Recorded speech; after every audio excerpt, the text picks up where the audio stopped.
As Três Idades da Vida Interior, terceira parte. Da página 70 até 74. Apêndice, Glória da Cruz. Cristo humilhou-se até a morte na cruz, por isso Deus o exaltou e lhe deu um nome que está acima de todo nome. Carta aos Filipenses, capítulo 2, versículo 8. Apresentamos aqui um manuscrito que chegou às nossas mãos, ao qual acrescentamos algumas notas explicativas. Trata-se de uma elevação sobre a glória de Cristo em relação à profundidade de suas humilhações e sofrimentos. Sic Deus dilexit mundum ut filium suum unigenitum daret. Deus amou o mundo até dar o seu Filho unigênito. Evangelho segundo João, capítulo 3, versículo 16. No grande mistério da encarnação, um mistério de amor inefável, há algo impenetrável à razão humana, um segredo. A profundidade do mistério da cruz. Somente Deus revela o porquê das imensas dores da paixão redentora. Sim, diante do crucificado, qualquer alma cristã pode exclamar: Jesus crucificado, penhor do amor de meu Pai. Entretanto, nenhuma alma é capaz de compreender plenamente o motivo que levou ao decreto da paixão e morte do Filho de Deus. Este decreto é o segredo do amor divino. Os excessos de humildade, as indescritíveis ignomínias a que o Verbo encarnado se submeteu por obediência ao Pai e por amor aos homens, seus irmãos.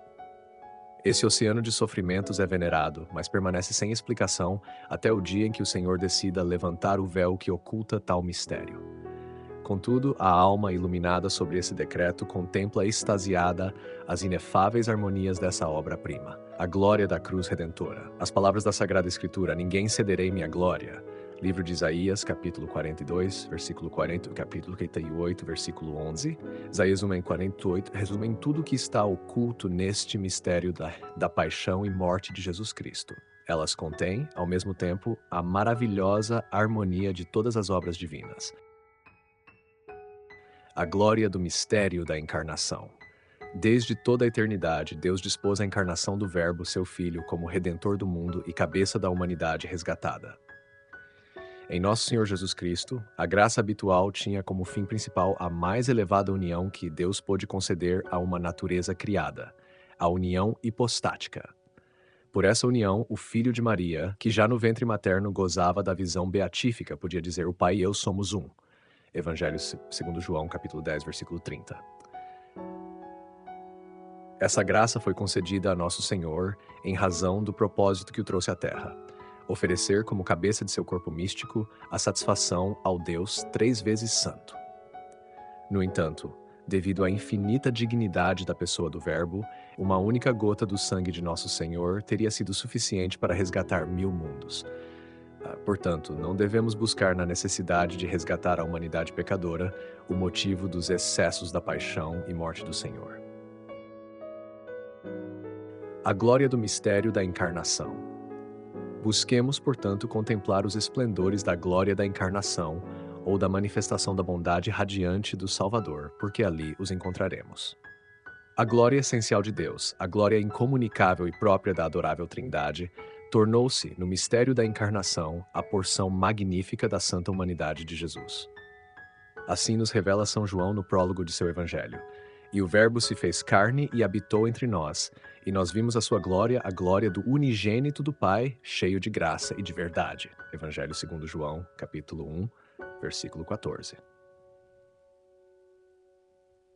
Os excessos de dor e humilhações da paixão e morte de Nosso Senhor foram a compensação exigida pela divina sabedoria, que tudo ordena com peso e medida, em troca da glória inefável que o homem-Deus eternamente gozaria.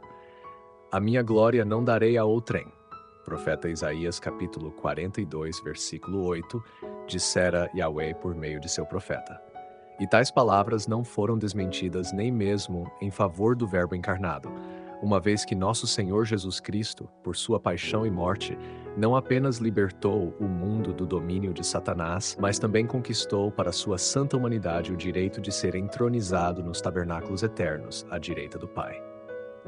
A essa necessidade de conquistar tal direito, o Senhor aludiu na tarde da ressurreição, ao dizer aos discípulos de Emaús: ó insensatos e tardos de coração para crerem tudo o que os profetas anunciaram. Acaso não era necessário que o Cristo padecesse todas essas coisas e assim entrasse em sua glória? Evangelho segundo Lucas, capítulo 24, versículos 25 a 26. Lucas 25. De fato, indescritível e admirável é a glória de nosso Senhor Jesus Cristo, pois é a glória do unigênito do Pai, excedendo a toda a glória humana e celestial. A glória de Cristo ressuscitado. A glória do unigênito excede a capacidade do entendimento humano e até mesmo angélico.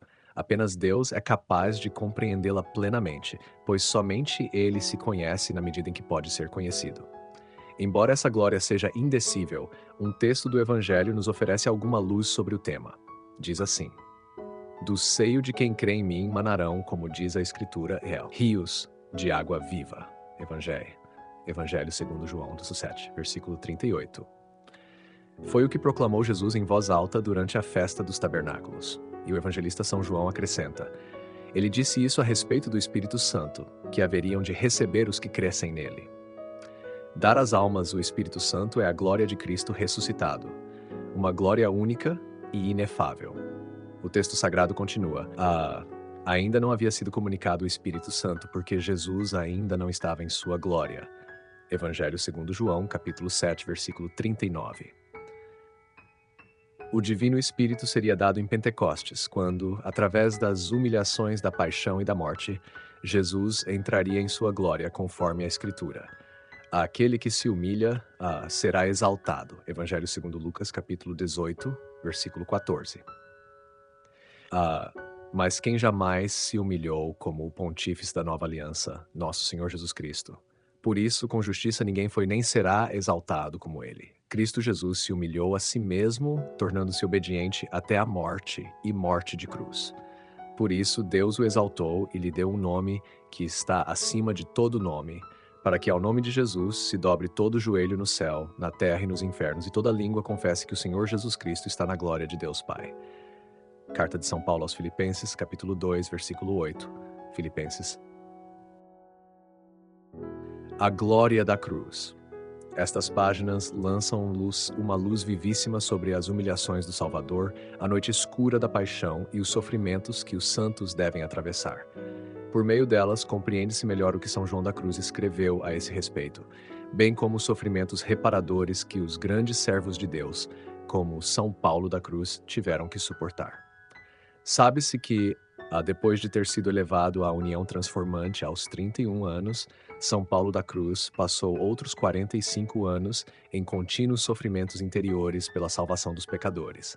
Tornou-se profundamente semelhante a Jesus crucificado.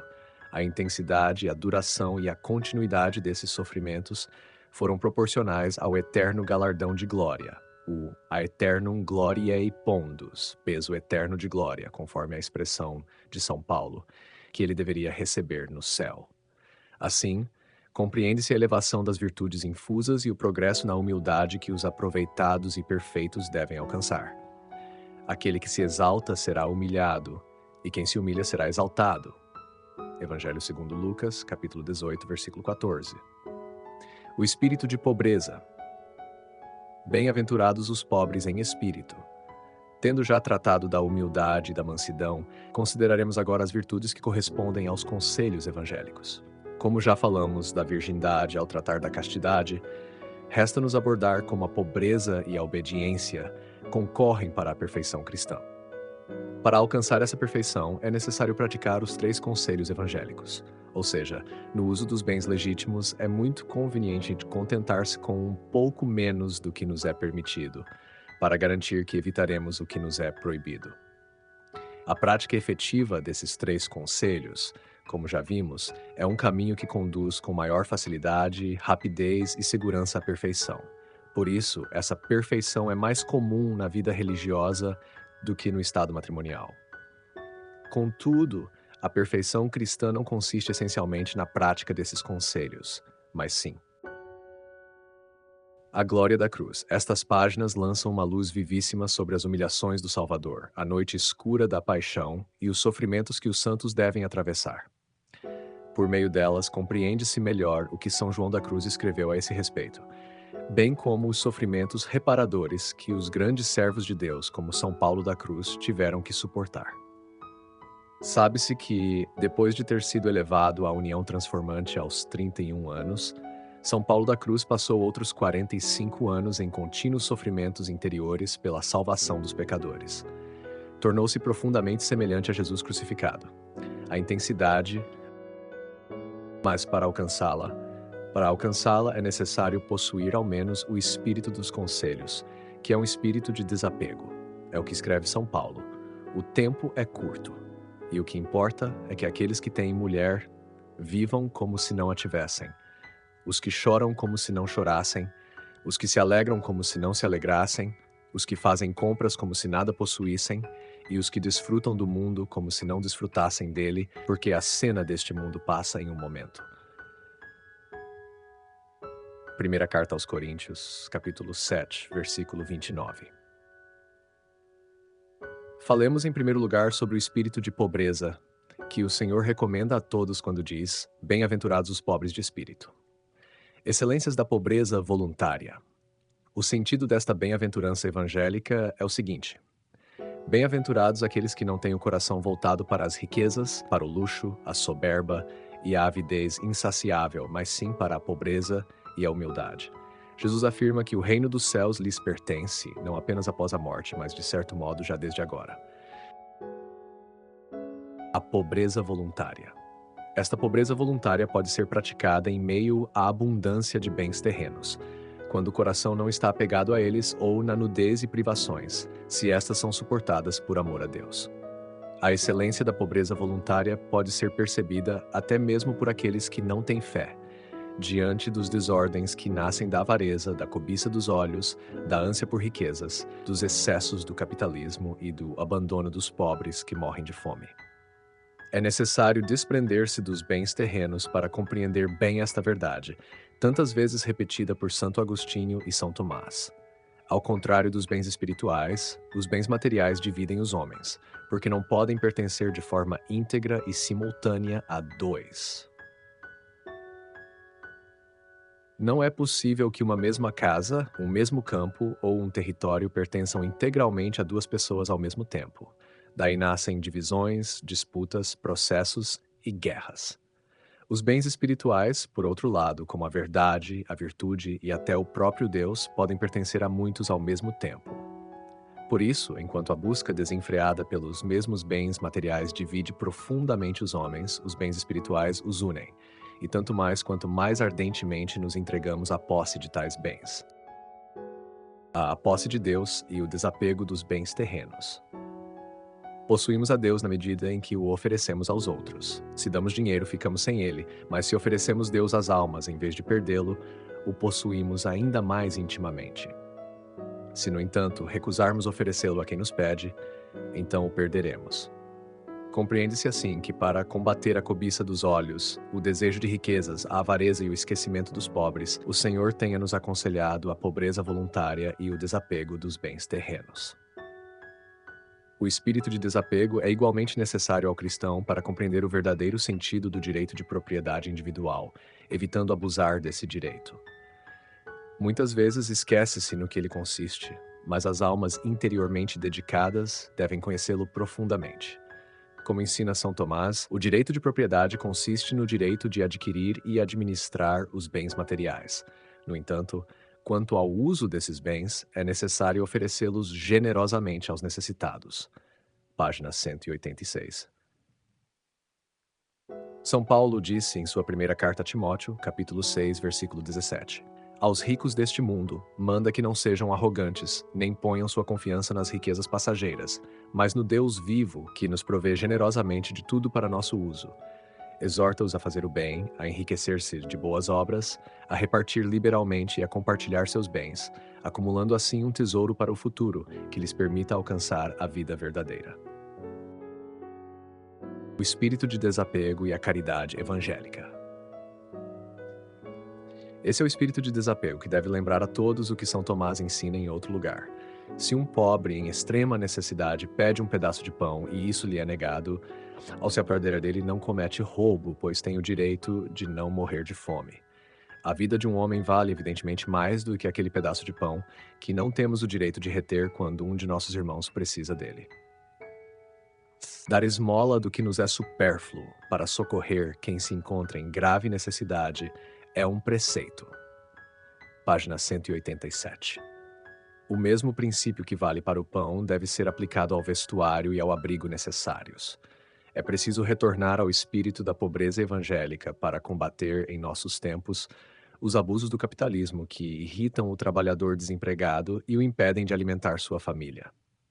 Diz a Sagrada Escritura, no Salmo 5, versículo 2: Enquanto o ímpio se ensoberbece, o pobre consome-se em irritação.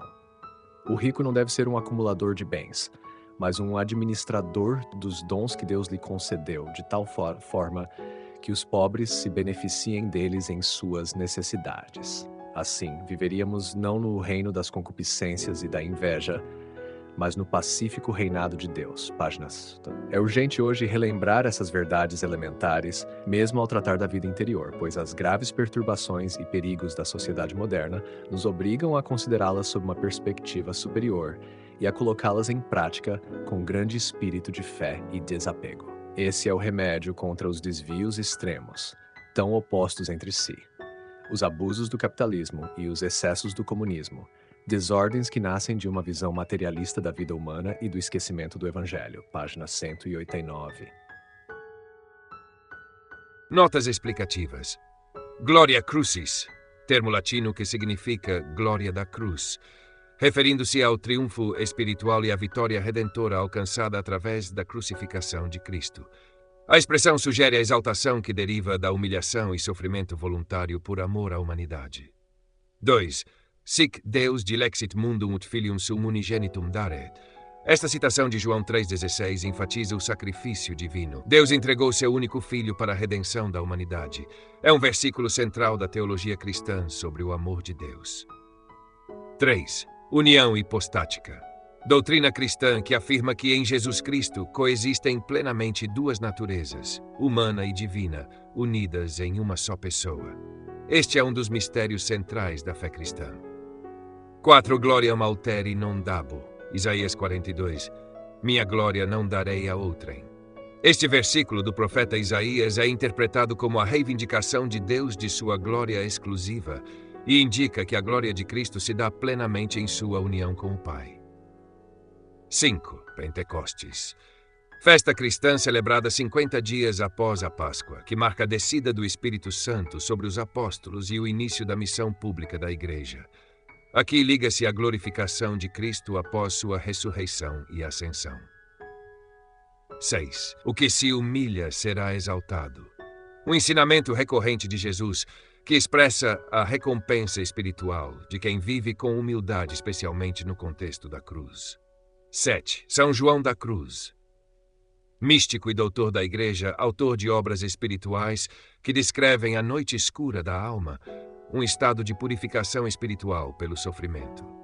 Sua vida de mortificação é vista como exemplo de união com o sofrimento de Cristo. 8. São Paulo da Cruz, fundador dos passionistas, famoso por sua devoção à paixão de Cristo e por viver intensos sofrimentos espirituais e físicos por amor à redenção das almas. Ele buscava a união total com Cristo crucificado. 9. Espírito de despojamento. Conceito que destaca o desapego dos bens materiais para crescer espiritualmente. Refere-se à confiança em Deus e ao uso dos bens terrenos para o bem comum. 10. Direito de propriedade. São Tomás de Aquino. Embora a propriedade privada seja legítima, o uso dos bens deve ser justo e em benefício dos necessitados. O santo enfatiza o dever moral de compartilhar com os mais pobres, especialmente em tempos de extrema necessidade. Queridos ouvintes, chegamos ao fim deste audiolivro e quero expressar minha profunda gratidão a todos que permaneceram conosco até aqui. Sua dedicação em acompanhar essa obra é um verdadeiro sinal de busca pela sabedoria e pelo crescimento espiritual. Que o conteúdo ouvido possa nutrir sua alma e fortalecer sua fé. Aproveito para convidá-los a explorar as playlists do canal Caminho Católico, onde vocês encontrarão outros tesouros espirituais.